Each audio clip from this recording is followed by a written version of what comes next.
Gina.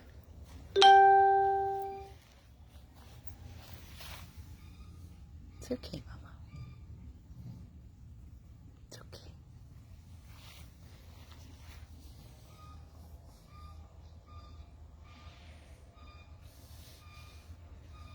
Good morning, everyone. This is Amy with 100 Plus Abandoned Dogs of Everglades, Florida. I figured while I'm waiting for some people to jump on, instead of having it facing me, I would face it to our few of our adorable rescues that are here at our rescue house in Loxahatchee. We have Bella, who just had her leg amputated after she was found abandoned on the street with her complete bone exposed. She was rushed into Coral Springs for an emergency amputation. As you can see, she's doing phenomenal. She'll be having her sutures removed today. We have Waldo and Bryson, long-timers, super bonded. And of course we have our little senior Jaina, 5 pounds, that we rescued from the Palm Beach shelter as a last call. They were going to euthanize her. She's been here well over a month or two, and she's very happy. She's very happy. She's a very old girl, maybe 13, 14, who knows, but her owner didn't want her. So one person's trash is another's treasure, and she's living her best life in her golden years with us. Good morning, Nancy. Good morning. Am I clear, everybody?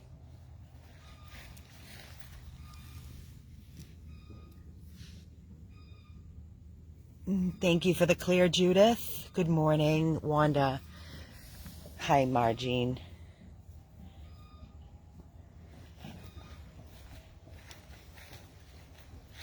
So the reason I'm doing this early video is I wanted to update everybody. I don't know if you've seen, there's been a lot of activity going on our page, a lot of photos and little video clips, just because we're so extremely busy and overwhelmed with so much going on behind the scenes. And it's always that way when we get a little bit quiet doing the live video feeds. It's because we have so much going on.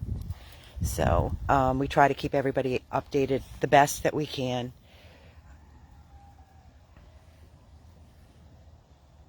We have 397 people on here. I'm going to wait and see if 399. Wait and see if any more people jump on. I know, Lisa. It's beautiful here. It's absolutely beautiful. And I know that everybody else is in freezing weather in the snow. Hi, Indiana, Donna. Good morning. Good morning, Nicole. Toronto. Hi, Fran.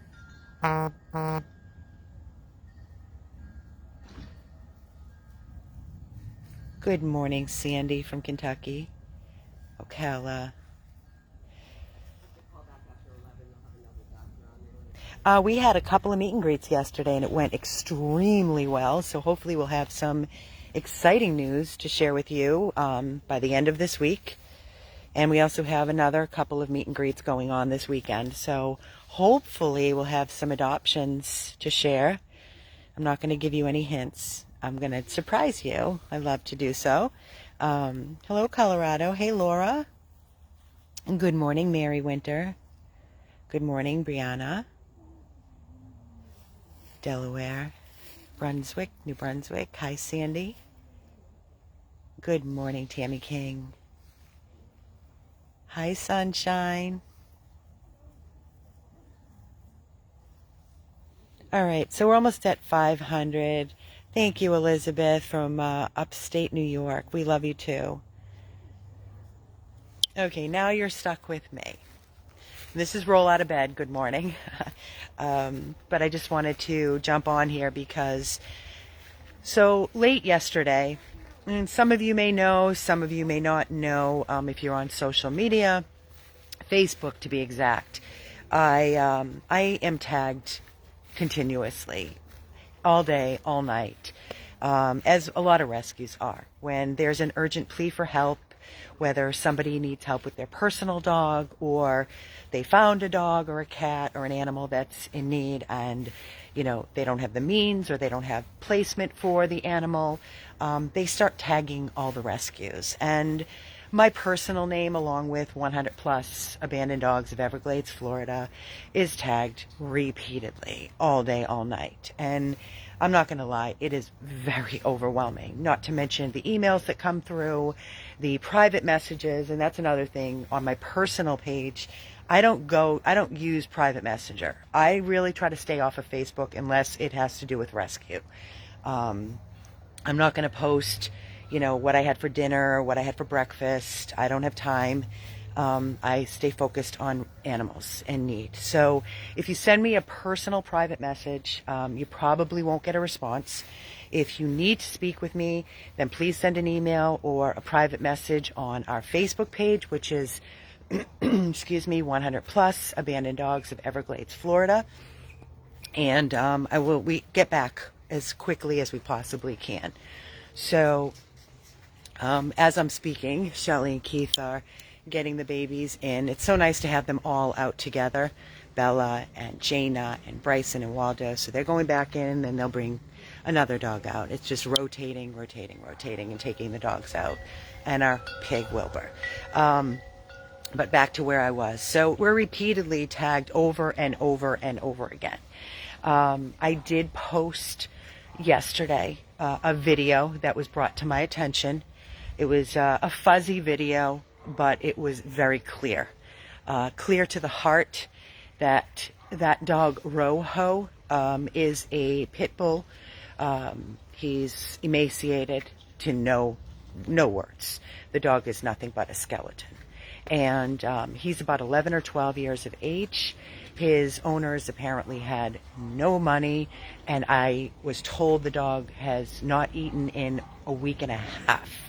The video that I saw, that I was tagged in, that I shared with all of you, Rojo, which is red in Spanish, I tagged you in the video. When I saw the video and there was a woman's name and phone number in the post, in the verbiage, I immediately looked at this dog and I said, I cannot, with a clear conscience, turn away from this dog and let him suffer a moment longer. I can't. Whether he needs humane euthanasia, whatever he needed medically, if he needed help, assistance, I could not turn away and let this dog suffer. It's not in me.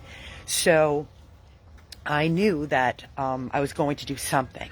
I immediately called the lady, her name is Patty, on the post, and I called her and said, is this your dog? And she said, oh God, hell no.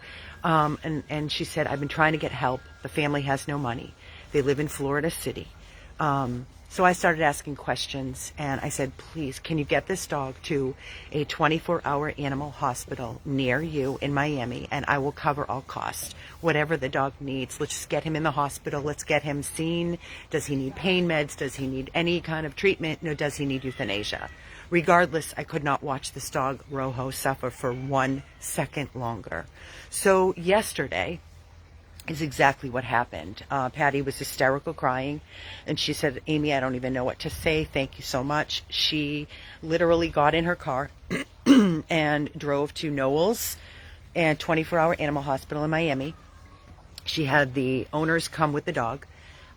Owners surrendered the dog to our organization, and they couldn't take him. As sick as he was, they had no doctor. So then we had to start, looking for another animal hospital that had a doctor on. So they found one about 30 minutes up the road, and they had to then again. Now, mind you, these people had Rojo in the back of their pickup truck, in the back of a bed of a pickup truck. So regardless of what I'm telling you, it makes my blood boil. But this is what we deal with on a daily basis, and we have to keep our cool. And we have to be able to communicate with the owners so we can help these dogs. Because attacking an owner, an uneducated owner, is not going to help the dog in need.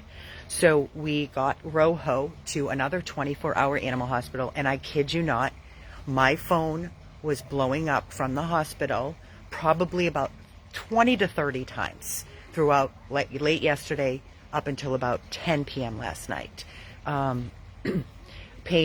Wanting payment, gave them over $2,000 to get started. This is a dog that I never met, that I never touched, that I saw a little short video clip, that I knew that I had to do something. So that's exactly what 100 Plus did. We called in the payment. We gave them $2,000, first $500, then $2,000 to start. And the last call I received late last night was they were going to get him hooked up to IV fluids. They did the blood work. They saw nothing that was concerning on the blood work other than a little bit of high white cell, which is usually infection. And I knew that he was vomiting. I knew he had diarrhea. I knew he would not eat. He hadn't eaten from what we were told a week and a half. It's a long time, but a dog does not get into that condition in a week. So the doctors left it off with me last night before I tried to go to sleep, was that they would call me in the morning. I got a call probably about 20 minutes ago from the doctor, and she asked me if I had received any updates, and I said no. The last update I received was last night that they were going to do x-rays, which I'm going to be very honest with you. In my gut, it just by looking at him, and I'm not a doctor, I said it's got to be cancer. It has to be either an obstruction or cancer. But because he was vomiting and he was defecating, to me, that was a sign of not an obstruction, because the first sign of obstruction is vomiting, but not being able to defecate. So I just received the call from the doctor that sadly, Rojo is riddled with cancer. He has 2 massive masses in his lungs, and he has other nodules, that he is full of cancer.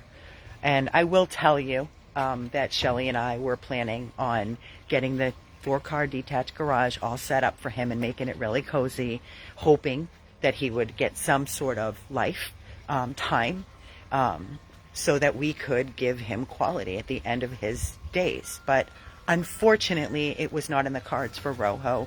What can I say? God has another plan.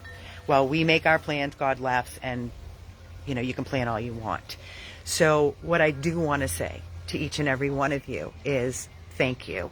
For every one of you that made a donation, that money went towards Rojo for his testing to confirm that he wasn't just put down without confirming that he needed to be humanely euthanized.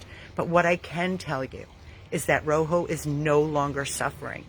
He is no longer suffering. I begged them and asked them, because I'm over 2 hours away. I said, please, I don't want to wait another minute.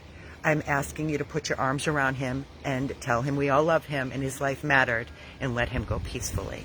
I am having him cremated with a paw print, and his life did matter. He didn't die alone. He didn't suffer any longer alone. He suffered long enough, as you could see from his condition. But I wanted to give everybody some closure and let you know that Rojo is in a better place. He has passed over. He is in heaven, the Rainbow Bridge, run free, rest in peace, and there will be no more suffering. No more suffering for Rojo. And this is what we do as a human being with a heart, is you help where you can. We can't save them all, and we have so many dogs that we're helping behind the scenes like this that you have no idea. I don't tell you everything. We do so much on top of saving. Shelly and I were just going through our little book that we keep all our notes and all the dogs we've rescued. We've been up here in Loxahatchee since the end of July, first week of August, and in that short time, just in this house, we've rescued 15 dogs, not to mention all the puppies and all the dogs we've rescued down in Broward that are in Rescue House 1. So we have 2 rescue houses running. We have an amazing team that all pull together, and we all do our part, and we try to do the best that we can. So when you do reach out and you send me emails of dogs in the shelter, guys, we see every dog in the shelter because we're partnered with all the shelters and we get all the emails, and I wish we could save them all. On another note, I did post also a collage about there are 4 dogs. They are white. They were in kennels outdoors, and we were on top of that with the animal control, with the sergeant at BSO, and we didn't give up. email chains. I was emailing back and forth with some really good friends of mine, Debbie and Stacy and Carol, my wife, just staying on top of the situation in West Park with the mayor. I mean, we've been nonstop. And unfortunately, it takes a lot of noise and big mouths in order to get shit done. And it's really sad. It shouldn't be that way. But there are laws in place, such as Ponce's Law. Thank you, Debbie, for all you do. And I was so frustrated. I called Debbie my yin and yang because I said to Debbie, I'm the big mouth and you're the voice of reason. I get a little heated. So while she does her part, I do my part. And she said, you know, Amy, the laws are in place for this reason. I said, but what good is it if the officials don't reinforce these laws? What good is it? What are they in place? She said, well, that's where we come in. We can, you know, let them know about the laws and remind them about the laws. And then they have to do the right thing, or else they're going to get a shitload of heat from the public and from the media. And it's sad that that's what it has to take to get these dogs out of their hell. It's disgusting. It shouldn't be that way.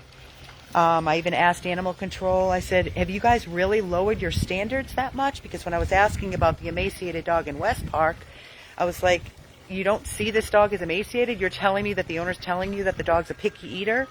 Are you freaking kidding me? Have you lowered your standards that much because you have so many dogs and you're so full to capacity and you're so overwhelmed that you don't want to take dogs in, so you're just basically putting blinders on? He said, no, not at all.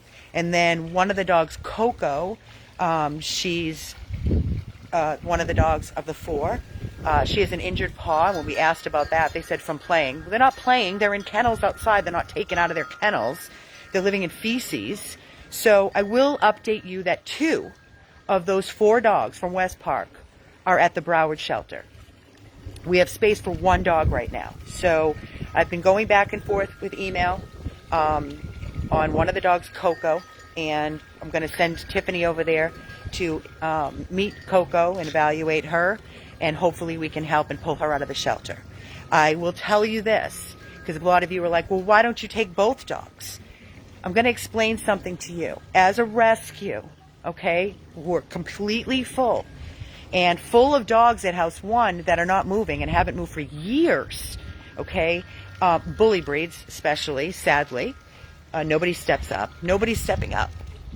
So as a rescue, when we are tagged and we are asked to help all these dogs in the community from different cities, are we supposed to turn away and say, nope, we're not going to help get the dogs out of their hell because we can't take them? We don't have room for them. No, that is not how it works. If we as an organization step up to help these dogs and get them out of their hell and get them at least into animal control, where they will be at least a chance to be rescued or up for adoption, that is better than the life that they're living in hell, in their hell. And look at those photos, the way they were living in kennels and starving and feces. And I'm going to tell you right now, whether you agree with me or not, I would rather see a dog in a shelter at a chance of getting rescued than living like that, because there are fates worse than death. And that means I would rather, of course, see a dog get rescued. That goes without saying. But I would rather see a dog humanely euthanized than being tortured. Because if I was a dog and I had a choice, euthanize me. Don't torture me. So we do the best that we can. If we're able to take one of the 2 dogs that have been removed so far, there are still 2 more dogs.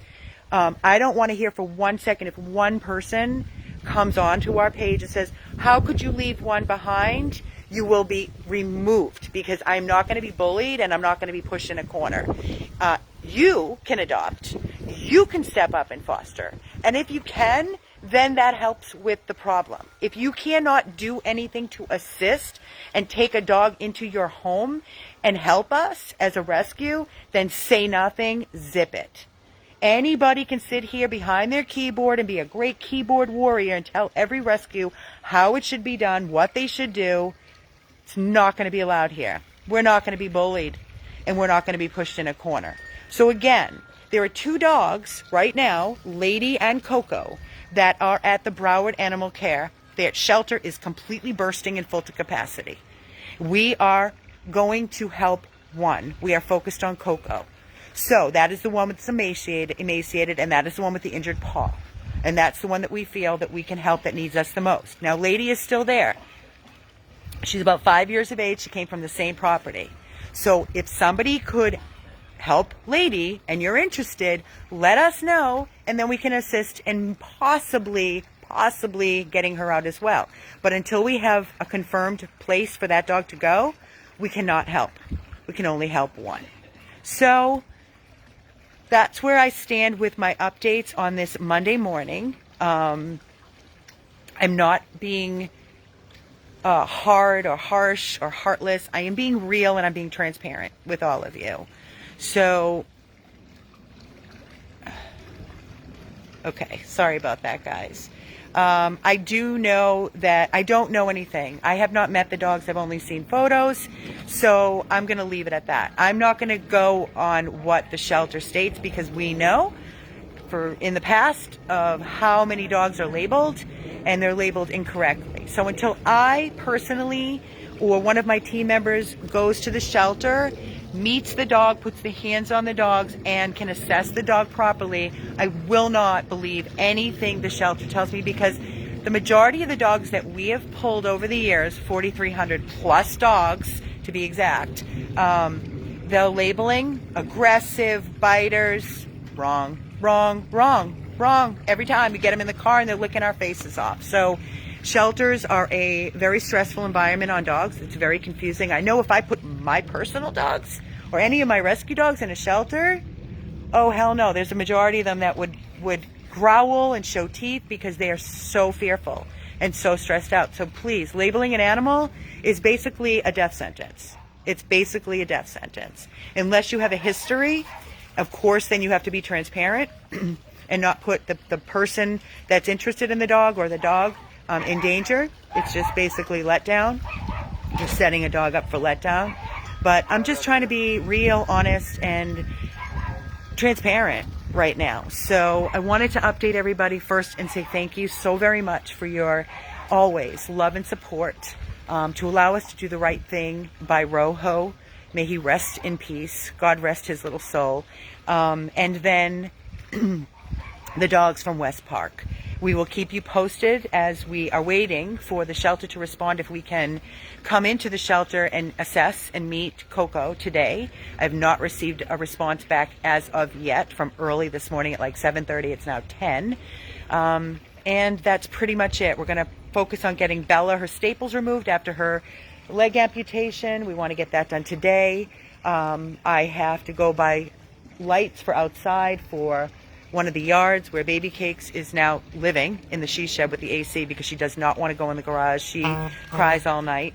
So she loves the she shed. We have a Nest camera. She's happy as can be. She can let herself in and out.